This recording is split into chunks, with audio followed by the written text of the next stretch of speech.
ಕೆಂಪು ಕಲ್ಲು ಬಗ್ಗೆ ಜನಗಳ ಹತ್ರ ಒಂದು ಗೊಂದಲ ಇತ್ತು.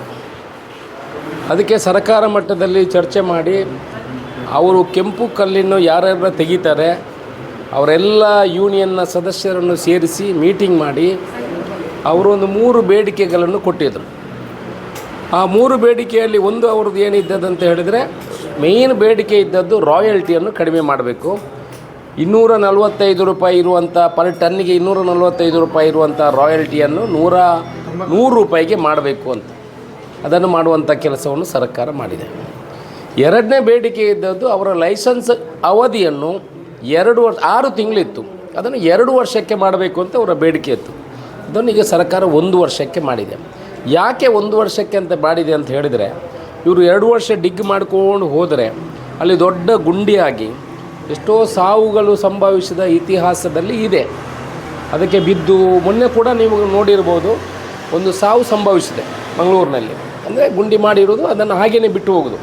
ಆ್ಯಕ್ಚುಲಿ ಕಾನೂನು ಪ್ರಕಾರ ಅದನ್ನು ಅವರು ಮಣ್ಣು ತೆಗೆದು ಪುನಃ ಮಣ್ಣು ಮುಚ್ಚಬೇಕು, ಇಲ್ಲ ಅದಕ್ಕೆ ಫೆನ್ಸಿಂಗ್ ಮಾಡಬೇಕು. ಆ ಗುಂಡಿಗೆ ಫೆನ್ಸಿಂಗ್ ಮಾಡಬೇಕು, ನೀರು ನಿಲ್ತದೆ, ತೊಂದರೆ. ಅದಕ್ಕೆ 6 ತಿಂಗಳದನ್ನು 1 ವರ್ಷ ಮಾಡಿದೆ. ಆನಂತರ ಅವರು ಇನ್ನೊಂದು ಬೇಡಿಕೆ ಇದ್ದದ್ದು, ನಾವು ಕೃಷಿ ಇಲಾಖೆಯಿಂದ ಅನುಮತಿಯನ್ನು ಪಡ್ಕೊಳ್ಬೇಕು. 3 ಮೀಟ್ರ್ ಅಗೀಲಿಕ್ಕೆ ಮಾತ್ರ ಪರ್ಮಿಷನ್ ಇರುವಂಥದ್ದು. ಈಗ ಅದನ್ನು ಹೆಚ್ಚು ಆ ಕೃಷಿ ಇಲಾಖೆಯಿಂದ ತೆಗೊಳ್ಳುವಂಥ ಅನುಮತಿಯನ್ನು ಬಿಡಬೇಕು, NOCಯನ್ನು ತೆಗೊಳ್ಬಾರ್ದು, ಹಾಗೆಯೇ ಕೊಡಬೇಕು. ನಮಗೆ ಅದು ತೊಂದರೆ ಆಗ್ತದೆ, ಡಿಲೇ ಆಗ್ತದೆ. ಅದನ್ನು ಕೂಡ ಈ ರೀತಿ ಈ ಷರತ್ತಿನಲ್ಲಿ ಸರ್ಕಾರ ಹಾಕಲಿಲ್ಲ.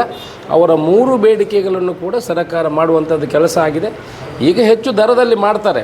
ಇನ್ನು ಯಾರು ಕೂಡ ಲೈಸೆನ್ಸನ್ನು ಪಡ್ಕೊಂಡು ಕೆಂಪು ಕಲ್ಲಿನ ವ್ಯವಹಾರವನ್ನು ಮಾಡಬಹುದು.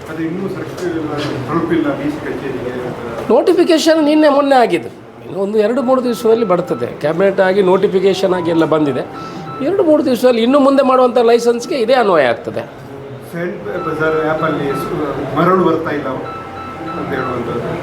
ಮರಳು ಕಡೆ ಮರಳಿದು ಎಲ್ಲ ಲೈಸೆನ್ಸನ್ನು ಹಿಂದೆ ಯಾವ ರೀತಿ PWD ಅಲ್ಲಿ ಕೊಡ್ತಾಯಿದ್ರು, ಅದೇ ರೀತಿ ಮರಳು ಲೈಸೆನ್ಸ್ಗಳು ಎಲ್ಲ ಕಡೆ ರಿನ್ಯೂವಲ್ ಮಾಡುವಂಥ ಕೆಲಸ ಆಗಿದೆ. ಲೈಸೆನ್ಸ್ಗಳನ್ನು ಕೊಡುವಂಥ ಕೆಲಸಗಳು ಆಗಿದೆ. ಆ್ಯಪಿನಲ್ಲಿ ಇದ್ದದ್ದು ಖಾಲಿಯಾಗಿದೆ. ಆ್ಯಕ್ಚುಲಿ ಆ್ಯಪಿನಲ್ಲಿ ಮರಳು ತೋಡಿಸ್ತಾ ಇತ್ತು, ಅಲ್ಲಿ ಫಿಸಿಕಲಿ ನೋಡಿದರೆ ಮರಳು ಇರಲಿಲ್ಲ. ಅದಕ್ಕೆ ಬೇರೆ ಬೇರೆ ಕಾರಣಗಳೆಲ್ಲ ಇತ್ತು. ಅದರಿಂದ ಈಗ ಯಾವುದೆಲ್ಲ ಲೈಸೆನ್ಸ್ಗಳು ಮರಳು ತೆಗಿಲಿಕ್ಕೆ ಈ ಹಿಂದೆ ಇಶ್ಯೂ ಮಾಡಿದೆ, ಅವರನ್ನೆಲ್ಲ ರಿನ್ಯೂವಲ್ ಮಾಡುವಂಥ ಕೆಲಸವನ್ನು ಮಾಡಿದೆ ಸರ್ಕಾರ.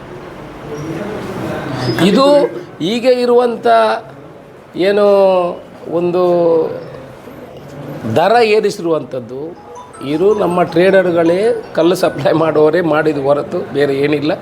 ಅದರ ಮಧ್ಯದಲ್ಲಿ ಸುಮಾರು 15 ಲೈಸೆನ್ಸ್ಗಳನ್ನು ಕೂಡ ಸರ್ಕಾರ ಇಶ್ಯೂ ಮಾಡಿದೆ ಇದಕ್ಕೆ ಮೊದಲು.